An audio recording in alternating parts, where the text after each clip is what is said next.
Monsieur le Président, chers collègues, je vous annonce d'entrée de jeu que le groupe Modem Apparenté votera ce Com TV. Cela n'allait pourtant pas de soi. Lors du précédent mandat, nous avions eu en effet l'occasion d'exprimer nos doutes sur l'opportunité d'un com avec TV7.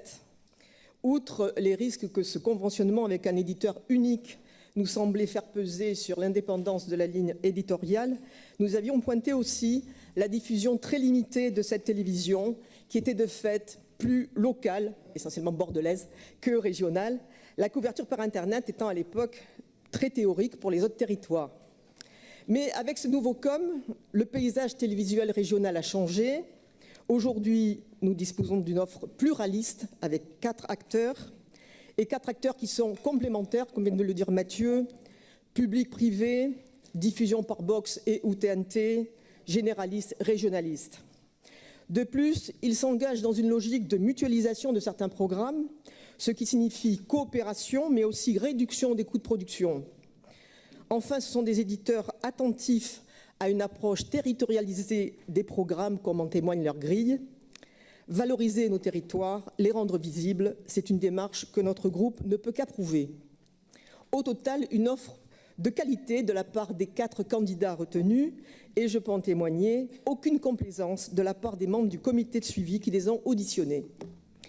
Reste le volet financier. L'effort de la région est 3 fois supérieur à ce que faisait l'ancienne Aquitaine avec TV7, mais cet effort nous semble justifié au regard de l'adéquation de l'offre aux besoins régionaux, de l'élargissement de la diffusion par la multiplication des supports et du nécessaire soutien à la production télévisuelle, activité économique à part entière. Une menace apparue ces dernières semaines a failli toutefois hypothéquer notre soutien et notre vote favorable. Il s'agit bien sûr de l'annonce de la suppression programmée des éditions locales de FR3. Les élus des territoires concernés se sont mobilisés par la voix notamment de notre collègue Vincent Bru, député Modem des Pyrénées-Atlantiques, qui a interpellé le gouvernement sur les conséquences négatives pour les territoires les plus reculés de la suppression de ce média de proximité. La réponse de Madame la ministre de la Culture a confirmé l'inéluctable transformation des modes de diffusion de la télévision, dont acte. Toutefois, il nous semble que si l'évolution technologique l'impose, la transformation des modes de diffusion ne s'effectuera pas à bénéficiaires identiques. Ce ne sont pas non plus les mêmes emplois qui seront concernés. Pour toutes ces raisons, nous resterons donc extrêmement attentifs à ces évolutions. Mais aujourd'hui, au moment où vous nous proposez ce com, la menace est écartée, au moins provisoirement. Comme vient de le dire Mathieu, les directions nationales et régionales des FR3 ont pris l'engagement de ne procéder à aucune fermeture d'antenne locale en Nouvelle-Aquitaine pendant la durée du com. Rien ne nous empêche donc d'approuver ce rapport. Bien évidemment, nous sommes conscients que si la situation est figée pour 3 ans, la question se reposera inévitablement. D'ici là, le paysage audiovisuel et surtout les techniques de diffusion auront certainement encore beaucoup changé. Je vous remercie.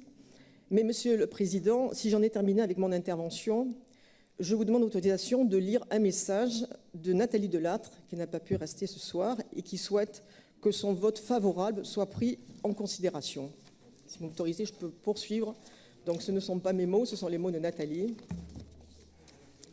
Nathalie Delattre qui, je la cite, « J'ai une vision différente de celle de mon groupe ».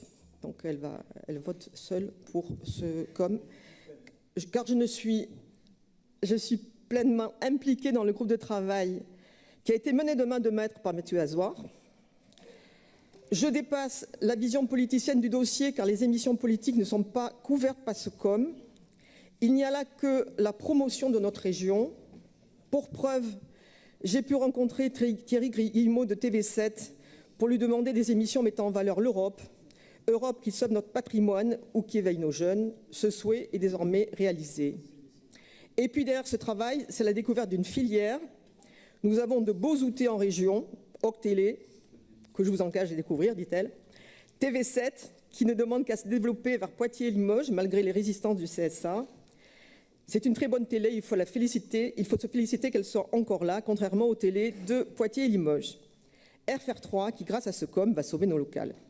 Pour toutes ces raisons, et encore une fois pour défendre la filière, je voterai pour ce COM que je ne trouve toutefois pas assez ambitieux financièrement. Fin de citation de Nathalie Delattre. Je vous remercie.